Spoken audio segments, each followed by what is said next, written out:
Qualcosa di strano sta succedendo nel mondo proprio ora.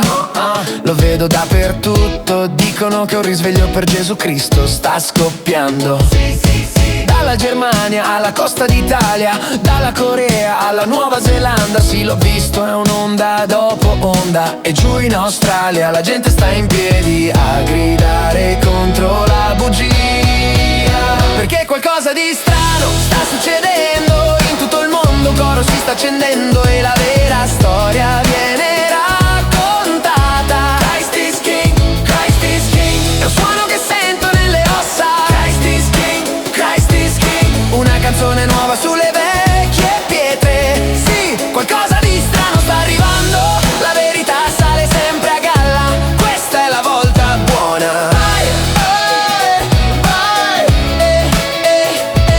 Sento il coro che arriva da Londra, dalle colline del Brasile. Dicono che si sente il coro attraverso il Pakistan, Venezia, Polonia, Svezia, Parigi, Francia. 500.000 anime in piedi che marciano per la pace. Nei Paesi Bassi, in Messico, la verità è così viva. E anche in America, dall'ovest all'est, da Boston, Denver, Washington DC, fino a San Francisco.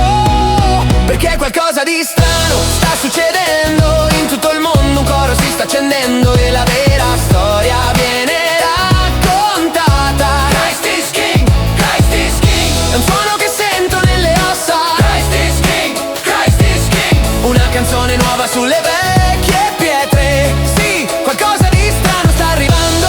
La verità sale sempre a galla. Questa è la volta buona.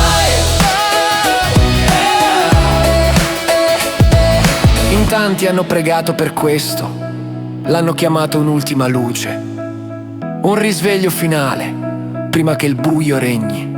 Non so se questa è l'inizio o la fine, ma so che la verità è difficile da digerire. Mi sa che questa è la svolta.